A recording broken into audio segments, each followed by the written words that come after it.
तो खुशामदीद है बेटा सब बच्चों को मेरी तरफ से प्यार भरा सलाम। आपको पता होगा लास्ट लेक्चर में हम डिस्कस कर रहे थे। लास्ट लेक्चर्स में हमने ब्लड और उसका कंपोजिशन पढ़ा, हमने आरबीसीज का देखी, हमने डब्ल्यूबीसीज देखी, हमने प्लाज्मा और प्लेटलेट्स भी डिस्कस किए। तो वो सर्कुलेटरी सिस्टम का पहला कंपोनेंट है सर्कुलेटिंग फ्लूइड। आज हम दूसरा कंपोनेंट जो पढ़ने जा रहे हैं, सर्कुलेटरी सिस्टम का दूसरा कंपोनेंट, उनको हम बोलते हैं बेटा ब्लड वेसल्स। ब्लड वेसल्स जो हैं ये सर्कुलेटरी सिस्टम का दूसरा कंपोनेंट है। उससे पहले मैं आपको थोड़ा सा बताना चाहता हूं। आप कहते हैं कि ब्लड जो है, अगर आपको कोई बताएगा ब्लड जो है ये किस चीज का बना है, आप कहेंगे ब्लड में होता है प्लाज्मा, पानी जैसा, जिसमें 92% वाटर होता है, सॉलिड्स होते हैं, 7% ऑर्गेनिक, 1% इनऑर्गेनिक, और दो खास किस्म की सेल्स होती हैं, आरबीसीज एंड डब्ल्यूबीसीज। उनको आप बोलते हैं कार्पसल्स। ये मेन किस्म की सेल्स होती है, ये ऑक्सीजन कैरी करती है, ये हमें प्रोटेक्ट करती है इन्फेक्शन से। तो आपको अगर कोई बताएगा बेटा अगर हम इस ब्लड से निकालेंगे आरबीसीज भी और डब्ल्यूबीसीज भी, आप कहिए अगर आप ब्लड से निकालेंगे आरबीसीज भी और डब्ल्यूबीसीज भी, वो तो होता है प्लाज्मा। अगर आपको कोई बोलेगा कि हम ब्लड से आरबीसीज नहीं निकालेंगे, डब्ल्यूबीसीज नहीं निकालेंगे, ये कॉर्पसल्स नहीं निकालेंगे, हम ब्लड से सिर्फ निकालेंगे आरबीसीज। ब्लड से क्या निकालेंगे आप कहिए, तो हम कह सकते हैं प्लाज्मा प्लस आरबीसीज प्लस डब्ल्यूबीसीज। यही है ना, blood is equal to plasma plus RBCs plus डब्ल्यूबीसीज। इससे क्या रिमूव करने हैं हमें, आरबीसीज।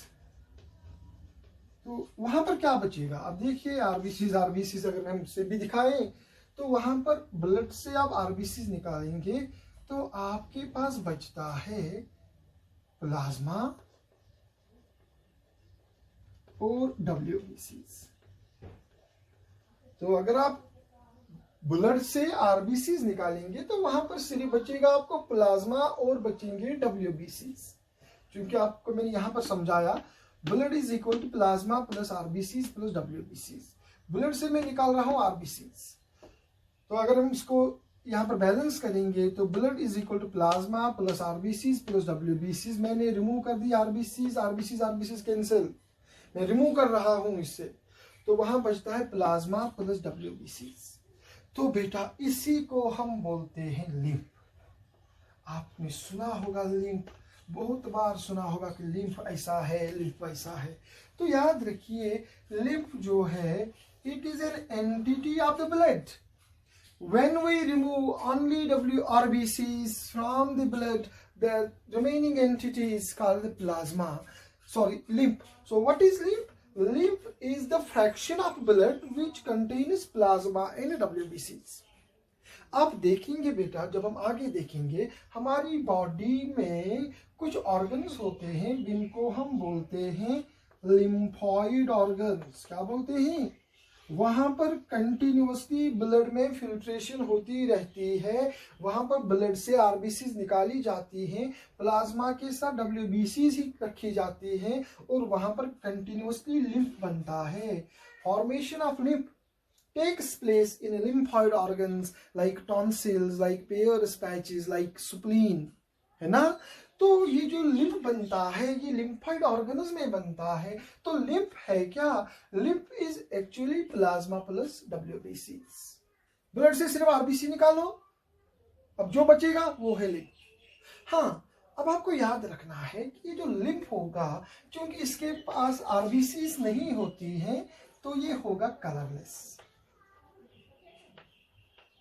क्योंकि आरबीसीज रेड कलर देते हैं ब्लड को। लिम्फ में चूंकि आरबीसीज होती ही नहीं है, it is blood minus RBCs, तो आप कहिए लिम्फ जो है इट इज कलरलेस। ये जो बेटा लिम्फ होता है ना, एक्चुअली अगर आप देखेंगे ये हमारी टिश्यूज जो होते हैं, हम आगे जब ये चैप्टर एडवांस स्टेज में आएगा जब हम पढ़ेंगे तो आप देखेंगे जो टिश्यूज होते हैं, इन टिश्यूज के अराउंड जो फ्लूइड होता है, ये फ्लूइड, यही फ्लूइड होता है लिम्फ। इन टिश्यूज, किसी को हम बोलते हैं टिश्यू फ्लूइड। ब्लड जो होता है, ब्लड जो भी कुछ सेल्स को सप्लाई करता है वो सप्लाई करता है थ्रू लिम्फ। सेल से जो भी चीज ब्लड में आएगी वो आएगी थ्रू लिम्फ। तो वी कैन से जो लिम्फ होता है बेटा, lymph is the fraction of blood which is colourless and it is devoid of RBCs, it is colorless, and it acts as middleman it acts as a middleman between tissues and blood। ये जो lymph है बेटा, ये tissues और blood के दरमियान middleman का काम करता है। टिश्यूज या सेल्स के अंदर जो भी चीज ब्लड से जाएगी वो ब्लड पहले हैंड ओवर करेगा लिम्फ को, लिम्फ करेगी हैंड ओवर टिश्यूज को। टिश्यू से जो भी चीज आएगी ब्लड में वो पहले हैंड ओवर होगी लिम्फ को, उसके बाद होगी किसको, ब्लड को। तो it acts as a middleman. अगर आप देखेंगे बेटा, ये जो लिम्फ होता है, आप समझिए ये जो लिम्फ होता है, it contains WBCs, तो मैं कह सकता हूं कि ये जो लिम्फ होता है, आपको याद रखना है, लिम्फ कंटेन्स लेस अमाउंट। इसका कंपोजिशन ब्लड के जैसा नहीं होता है। It contains less amount of calcium, it contains less amount of phosphorus, it contains less amount of proteins than blood। याद रखिए, it contains less concentration of calcium, less concentration of phosphorus, less concentration of proteins as compared to blood, but it has more concentration of glucose than the blood। याद रखिए, lymph के अंदर blood level से, blood से ज्यादा high level में होता है ग्लूकोज। दूसरी बात ये याद रखिएगा, लिम्फ जो होता है, लिम्फ के अंदर जनरली इनसॉल्युबल प्रोटीन ज्यादा होते हैं as compared to blood. Blood में ज्यादा सॉल्युबल प्रोटीन होते हैं। दूसरी बात ये याद रखिए, लिम्फ के अंदर सबसे ज्यादा प्रोटीन जो होते हैं उनको बोलते हैं इम्यूनोग्लोब्युलिन्स, या जिनको आप बोलते हैं बेटा एंटीबॉडीज। आप उनको एंटीबॉडीज भी कहते हैं, आप उनको इम्यूनोग्लोबुलिन्स भी कहते हैं। What are antibodies, what are immunoglobulins? These are the chemicals which protect us from infections. These are produced by डब्ल्यूबीसीज। क्योंकि लिम्फ के अंदर डब्ल्यूबीसीज होती है, यही डब्ल्यूबीसीज प्रोड्यूस करती हैं इम्यूनोग्लोबुलिन्स। ये लिम्फ जो होता है, इसमें ऑक्सीजन की लेवल कम होती है, लेकिन इसमें कार्बन डाइऑक्साइड की लेवल ज्यादा होती है as compare to the blood.